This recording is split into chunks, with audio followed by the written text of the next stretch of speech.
سرکار بغداد سیدنا عبد القادر جیلانی رضی اللہ تعالیٰ عنہ یقیناً آپ کے ولی کامل ہونے پر تقریباً پوری امت کا اتفاق ہے۔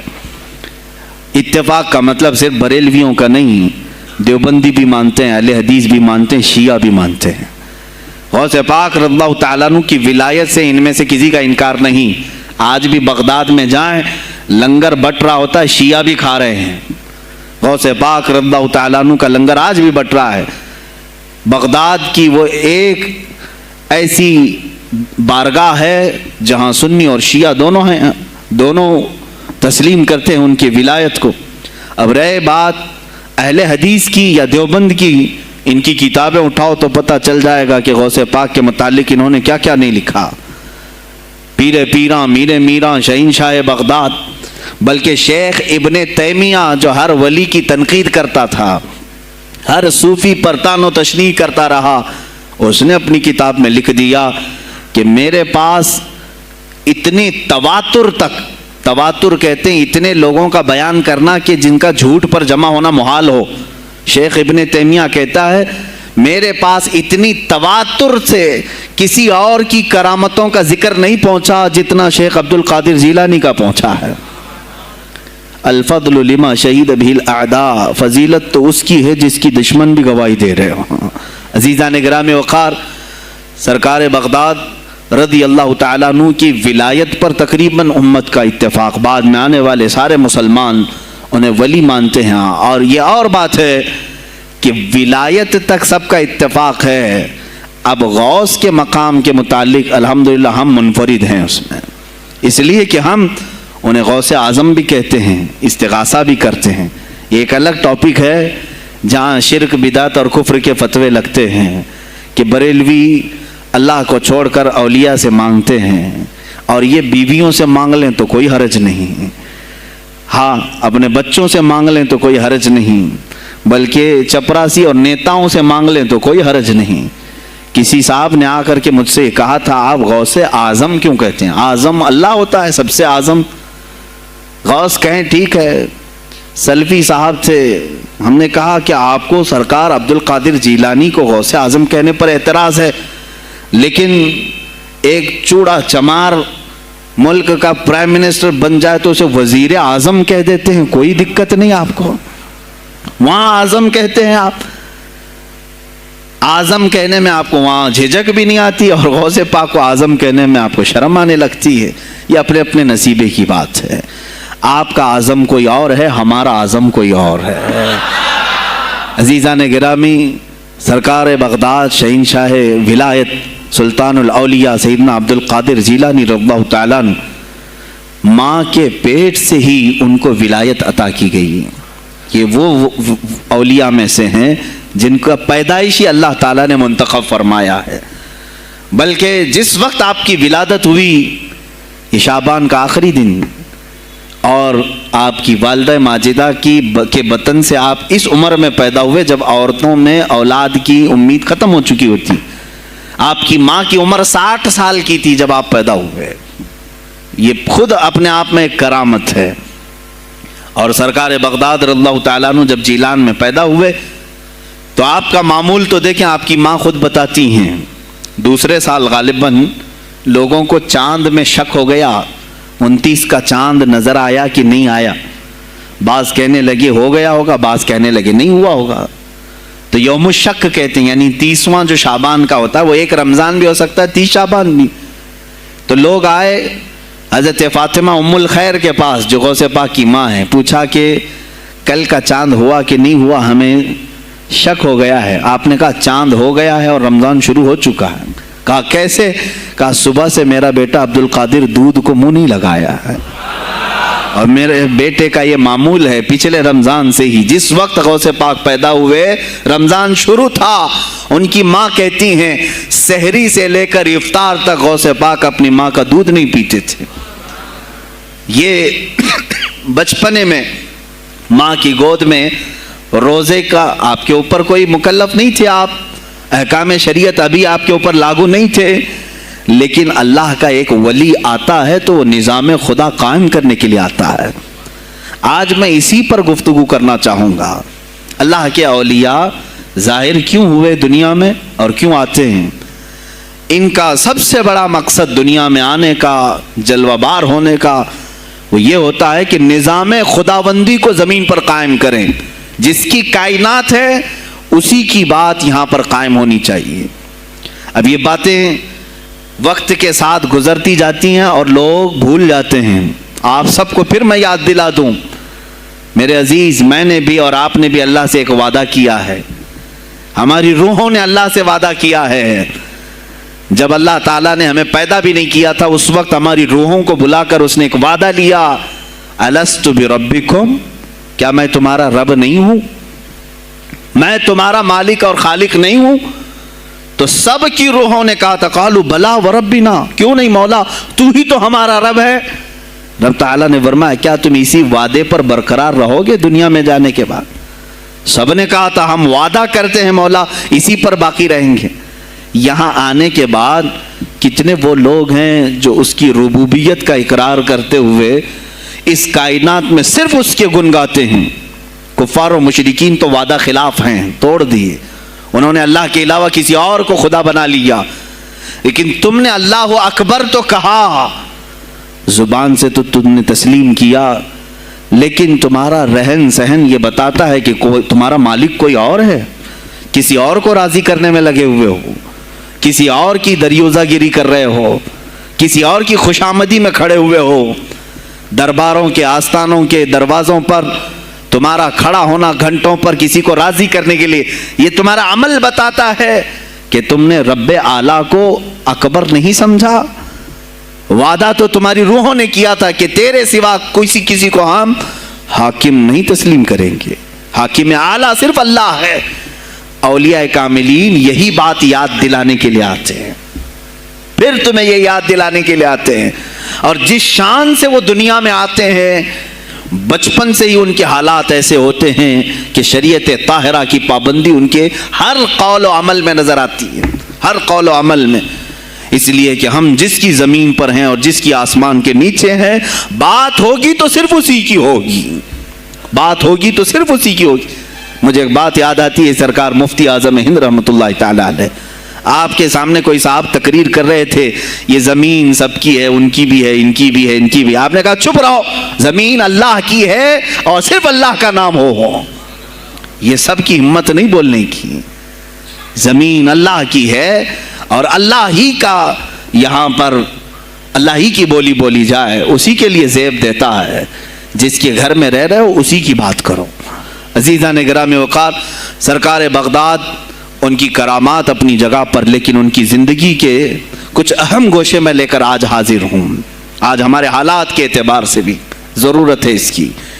جب آپ پروان چڑھتے رہے اپنی ماں کی گود میں، بہت جلدی آپ کے والد گرامی کا انتقال ہو گیا. آپ سے خود پوچھا گیا تھا غوث پاک سے آپ کی جوانی میں، یا جب آپ کا شہرہ بغداد میں بہت ہو گیا تب پوچھا گیا تھا آپ کو اپنے ولی ہونے کا احساس کب ہوا؟ غوث پاک سے ہی پوچھا گیا تھا آپ کو کب پتہ چلا اللہ نے آپ کو ولایت کا یہ مقام عطا کیا؟ آپ فرماتے ہیں جب میں 10 سال کا تھا، مدرسے جاتا تھا تو غیب سے ایک آواز آتی تھی، افصحوا فی المجالس لولی اللہ. غیب سے آواز آتی تھی اے لوگوں مجلس میں جگہ چھوڑ دو، اللہ کا ولی آ رہا ہے. یہ آواز صرف میں نہیں، میرے استاد بھی سنتے، وہاں بیٹھے شاگرد بھی سنتے اور سب کھڑے ہوتے تھے، جگہ دیتے تھے. غوث پاک فرماتے ہیں جب ہر بار مجھے یہ آواز آنے لگی تب مجھے احساس ہوا کہ اللہ تعالیٰ نے مجھے ولایت کا تاج پہنایا ہے. پھر آپ کو لہو و لعب میں، کھیل کود میں نہیں رکھا گیا. فرماتے ہیں ایک بار میں صرف ایک گائے کی پونچھ پکڑنے کی کوشش کر رہا تھا، گائے پلٹ گئی، فصیح عربی میں کہنے لگی الہذا خلقت ام بہذا امرت یا عبد القادر، اے عبد القادر کیا تجھے اسی کام کے لیے پیدا کیا گیا یا تجھے اللہ نے اس کام کا حکم دیا کہ میری پونچھ پکڑے؟ غوث پاک فرماتے ہیں میں چونک گیا کہ یہ ایک جانور مجھ سے عربی میں بات کر رہا ہے. اور اس کے بعد وہ گائے خود کہنے لگی اے عبد القادر تجھے اللہ نے اپنی مخلوق کے لیے بنایا ہے، اپنے بندوں کو راہ راست پر لانے کے لیے. غوث پاک فرماتے ہیں اس کے بعد زندگی میں کبھی کھیل کود کی خواہش بھی نہیں آئی. کھیل کود کی خواہش بھی نہیں آئی, کبھی تصور بھی نہیں کیا. اور جب آپ جیلان سے نکل کر بغداد آئے, بغداد کے جو حالات تھے وہ آپ نے بہت قریب سے مشاہدہ کیا. میرے عزیزو, آج کے جو حالات ہیں نا, آج کے جو حالات میں نے پڑھا, اس سے بھی زیادہ ڈینجر حالات اس زمانے کے تھے. آج لوگ حالات کی شکایت کرتے ہیں, بہت سارے علماء مولانا ہم سے کہتے ہیں حالات اب صحیح نہیں ہیں, ویسے نہیں ہے پہلے. میں تمہیں غوث پاک کے حالات بتاتا ہوں. اس وقت سیاسی حالات کیا تھے. اس وقت سیاسی حالات اتنے خطرناک ہو چکے تھے. بغداد میں شیعوں نے اپنا گڑھ جمایا تھا, یہاں تک کہ ہر عالم پر, ہر واعظ پر, ہر امام مسجد پر پابندی تھی. سیدنا ابو بکر صدیق اور حضرت عمر کا کوئی نام نہیں لے سکتا تھا, کوڑے مارے جاتے تھے. شیخین کا اگر کسی نے نام لے لیا, کسی عالم نے, کوڑے مارے جاتے تھے. خلیفہ واثق باللہ تک یہ تاریخ چلی بغداد میں. اور سلطنتیں ٹوٹ چکی تھیں, سیاسی حالات اس قدر خراب ہو چکے تھے, چھوٹی چھوٹی ٹکڑیوں میں بٹ چکے تھے مسلمان. مصر کی طرف دیکھیں تو فاطمی حکومت قائم ہو گئی تھی, وہ اپنے آپ کو فاطمی کہہ رہے تھے. بغداد میں عباسی خاندان حکومت کر رہا تھا, اور وہ بھی سمٹ کر کے صرف بغداد کے اطراف رہ گئی بس. پھر ترکی کی طرف دیکھیں تو سلجوکی خاندان تھا, ایک ایک ٹکڑا حکومت کر رہا تھا, اور یہی آپس میں دست بگریباں تھے, ایک دوسرے سے لڑ رہے تھے. اور پھر پلس اس پر ایسا کہ بازنطینی جو عیسائی تھے, صلیبی تھے, ان سلطنتوں کو آپس میں لڑا کر کے اس قدر شدت پیدا کر چکے تھے کہ بغداد والا مصر نہیں جا سکے, مصر والا ترکی نہ آ سکے. پھر ادھر بخارا, سمرقند, نیشاپور, یہ جو رشیا میں ہیں آج, ازبکستان وغیرہ میں, یہاں الگ ایک سلطنت قائم تھی, اور ہند میں الگ کفرستان تھا. سب جگہ الگ الگ حالات تھے. اور مسلمانوں کے لیے اس زمانے میں ایسے حالات ہو گئے جیسے لاک ڈاؤن ابھی کا سیم. میں آپ کو بتا دوں سچویشن. لاک ڈاؤن میں کیا ہوا تھا معلوم ہے؟ یہ ہمارے طلبہ دیکھیں 8 مہینے سے بیٹھے ہوئے ہیں, مدارس میں نہیں گئے, حفظ قرآن کر رہے تھے, عالم دین بن رہے تھے, مدرسے بند ہیں نا, گھروں میں بیٹھے کچھ تو آوارہ گردی کر رہے ہیں. اسی طرح کالج کے بچے بھی, اسکول کے بچے بھی, سب چھوٹے ہوئے ہیں لاک ڈاؤن کی وجہ سے. سیم یہی سچویشن اس زمانے میں ہوئی. بغداد علمی مرکز تھا, کوفہ اور بصرہ علم کے مرکز تھے. آپسی رنجشوں کی وجہ سے بادشاہوں کی طلبہ ایک جگہ سے دوسری جگہ کا سفر نہیں کر سکتے تھے. بغداد کے سارے مدرسے بند پڑے ہوئے تھے, کیونکہ طلبہ آ نہیں سکتے. کہاں سے آئے تم؟ مصر سے آئے, واپس جاؤ, اس سلطنت میں کیا کر رہے ہو؟ اس طرح کی سختیاں. یہاں تک کہ یہی زمانہ ہے جب حسن بن صباح نام کا ایک ایسا منافق جس نے اس زمانے کے بادشاہوں کو خرید لیا اور کچھ لوگوں کو نشے کا خوگر بنایا. حشیشین وغیرہ آپ نے سنا ہوگا, صلاح الدین ایوبی کا زمانہ ہے یہ. غوث پاک سے صرف 4 سال بعد صلاح الدین ایوبی آئے, صرف 4 سال بعد. اس زمانے میں حسن بن صباح نے ہزاروں نوجوانوں کو نشے کا عادی بنا دیا تھا, ہزاروں نوجوان. اور کیسا نشہ, کوکین, افیون وغیرہ سب تو لے کر کے تو لوگ ہوش میں آ جاتے ہیں. وہ ایسا تھا کہ اس نے جو نشہ دکھایا تھا, ایک چھوٹے سے کمرے میں ان کو رکھتا اور انہیں بتاتا کہ یہ درخت ہیں, یہ نہر ہے, یہ محل ہے, یہ حور ہے, تو اسے وہ جنت ہی سمجھتے تھے. اور پھر اس کمرے سے باہر نکالتا اس کو, تڑپ تڑپ کے آدمی مر جاتا کہ مجھے میری جنت میں واپس کرو. وہ جنت نہیں کمرہ ہوتا تھا, لیکن نشہ اسے ایسا کرایا جاتا تھا کہ اس کمرے کو وہ جنت سمجھنے لگتا تھا. اور ان نوجوانوں سے کیا کرایا جاتا تھا؟ ان کو نشے کا عادی بنا کر کے باہر نکالا جاتا, انہیں ٹارگیٹ دیا جاتا, فلاں مجلس میں جاؤ, فلاں خلیفہ کو قتل کرو, فلاں وزیر کو مارو, فلاں سپاہیوں کو مارو, فلاں عالم دین کا قتل کرو. اور وہ اپنا ٹارگیٹ پورا کر کے آتے, اس لیے کہ انہیں نشہ چاہیے تھا. وہ 1 دن 2 دن سے زیادہ اس نشے کے بغیر رہ نہیں پاتے ہیں. وہ اپنا ٹارگیٹ کرنے کے لیے اپنی جان بھی جوخم میں ڈالتے ہیں. اس طرح کے کئی حملے خلفاء پر کرائے حسن بن صباح نے. اور جانتے ہیں میں نے آج تاریخ دیکھی، حسن بن صبا نے علماء اہل سنت کو اس زمانے کے 40,000 علماء کو قتل کرایا۔ یہ وہ زمانہ تھا جب بغداد کا حال یہ تھا کہ نشہ زیادہ ہو چکا تھا، علم دین کے مراکز بند ہو رہے تھے اور علماء بولنے میں ہچکچا رہے تھے، ڈر رہے تھے، اور سلطنتیں آپس میں ایک دوسرے سے ٹکرا رہی تھیں۔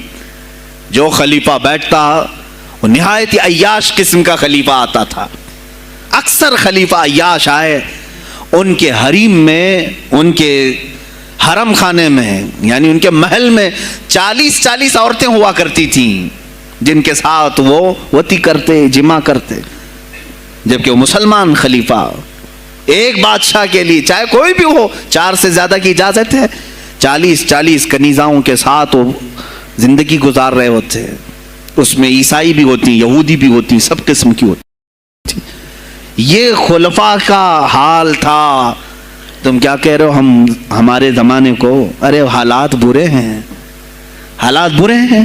ابھی اور میں بتاؤں کتنے برے حالات اس زمانے میں تھے۔ علماء کو کوڑے مارے جاتے تھے اگر بولے۔ ارے شیخین کا نام لینے پر پابندی بغداد میں لگ گئی ہو، اس سے بڑا اور ظلم کیا ہو سکتا ہے؟ سیدنا ابو بکر صدیق، حضرت عمر کا نام لینے پر کوڑے مارنے لگائے جاتے۔ ایسے حالات میں شہنشاہ بغداد سیدنا عبد القادر جیلانی بغداد آئے ہیں جب آپ کی عمر صرف 18 سال کی تھی۔ 18 سال کی جوانی میں آپ نے ملاحظہ کیا، حالات کو دیکھا، تعلیم حاصل کی بڑے بڑے اساتذہ سے۔ آپ کے اساتذہ فقہ میں الگ ہیں، حدیث میں الگ ہیں، تفسیر میں الگ ہیں، علم کلام میں، کئی علوم و فنون پہ آپ نے مہارت حاصل کی۔ اس کے بعد حالات دیکھ کر کے آپ نے کیا کہا؟ یہ اب یہاں سے میں ہر ایک عالم دین کے لیے بشمول من میرے لیے نصیحت سمجھتا ہوں، غور سے سن لیں۔ غوث پاک رضی اللہ تعالیٰ عنہ کی زندگی میں ایک موڑ ایسا آیا، اور شاید میں نے بھی کبھی کئی مرتبہ اس طرح سوچا ہے، میں کمپیئر نہیں کر رہا ہوں، لیکن سنیں، حالات کو دیکھ کر کے غوث پاک نے جنگل کا رخ اختیار کر لیا۔ کیا لینا دینا ہے اس دنیا سے؟ اور آپ خود فرماتے ہیں کہ میرے دل میں یہ ارادہ تھا، نہ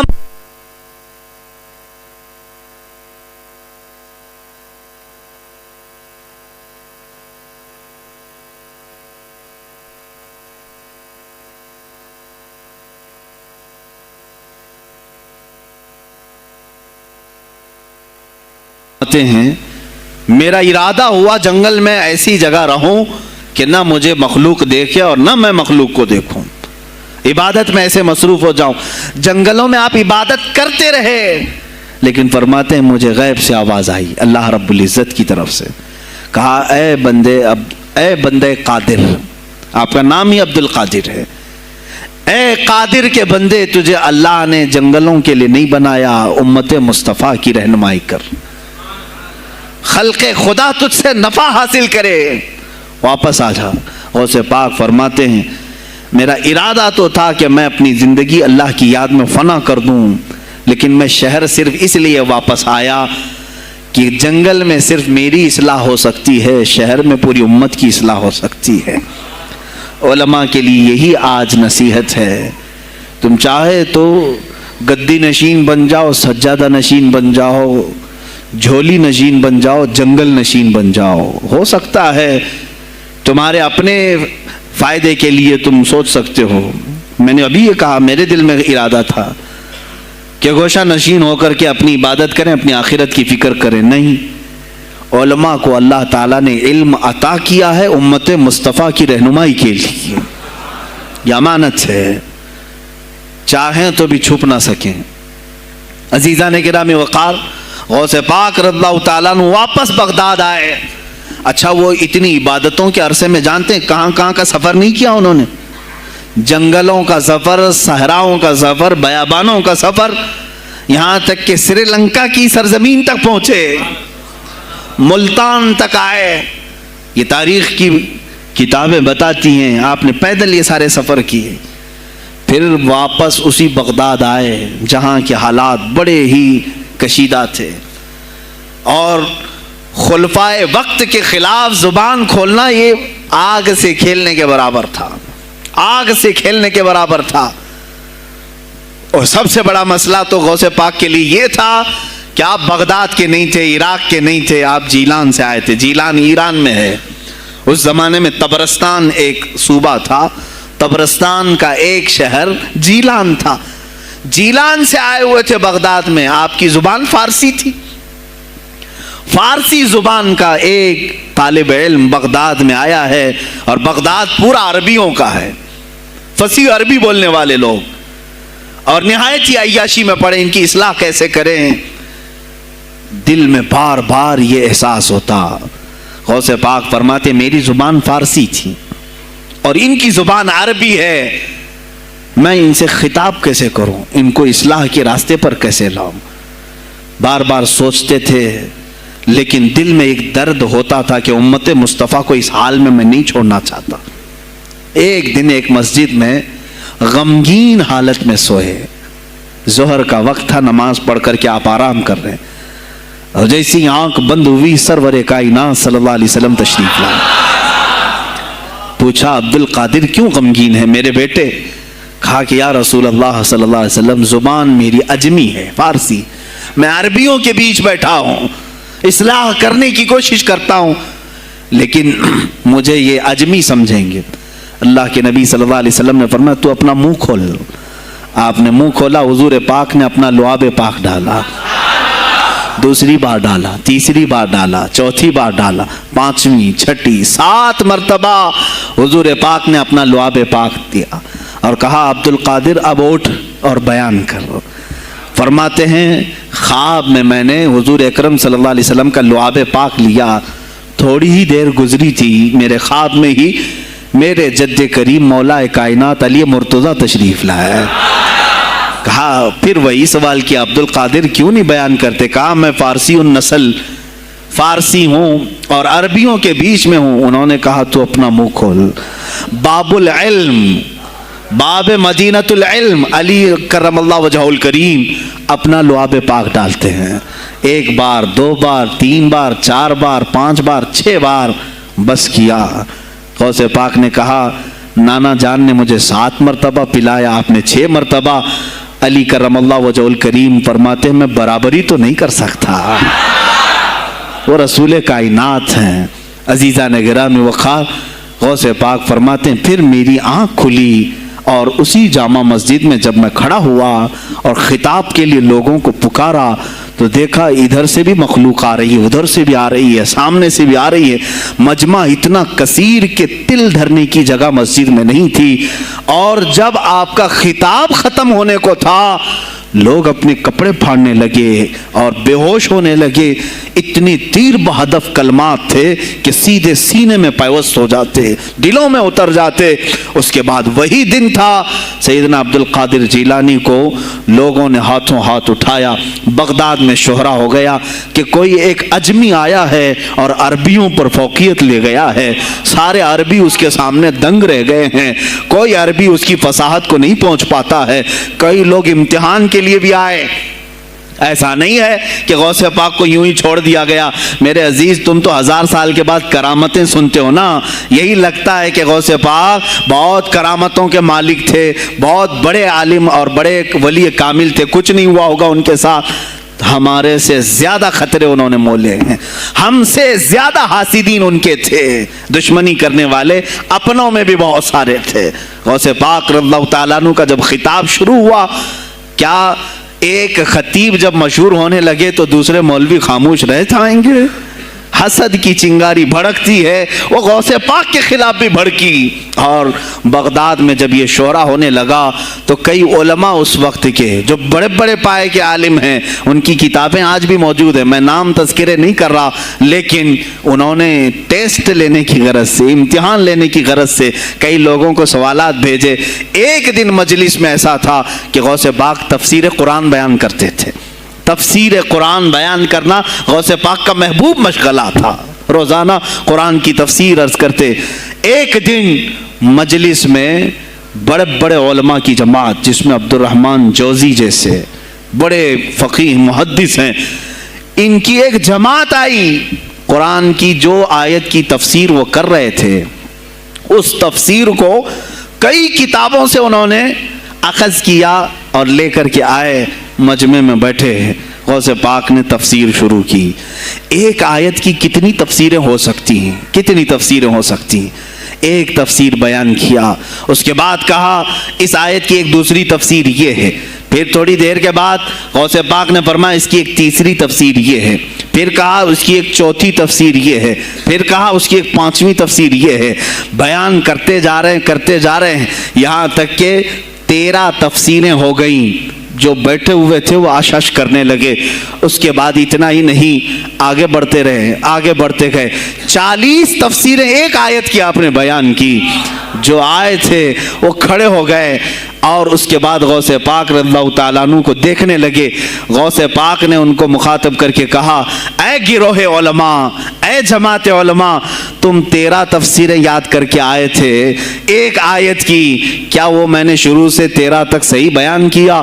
سب اپنے جبے اٹھانے لگے، کہا ہم تو یہ 13 تفسیریں پڑھ کر آئے تھے یہ سوچ کر کے کہ شیخ عبد القادر جیلانی کو 2-3 سے زیادہ تفسیریں نہیں آتی ہوں گی، 13 کے بعد آپ تو 40 تک پہنچے، وہاں تو ہمارا بھی علم نہیں پہنچا۔ جماعت علماء دنگ رہ گئے اور اس کے بعد توبہ بھی کیا، کہا ہمارے دلوں میں بدگمانی آ گئی تھی، ہم توبہ کرتے ہیں۔ غوث پاک رضی اللہ تعالیٰ عنہ ایک اور مجمع ایسا ہے کہ اس میں 40 کے قریب علماء ہے، سوالات الگ لے کر کے پھنسائیں گے کسی طرح سے ان کو، ڈیفیکلٹ سوالات لے کر کے۔ ایک بات یاد رکھنا، مشکات شریف کی حدیث ہے، جس نے علم اس لیے حاصل کیا کہ کسی عالم کو نیچا دکھا دوں، اسے پھنسا دوں سوال کر کے، حضور فرماتے ہیں قیامت کے دن اسے آگ کی بیڑیاں پہنائی جائیں گی، اس کی زبان کو آگ کی کینچی سے کھینچا جائے گا۔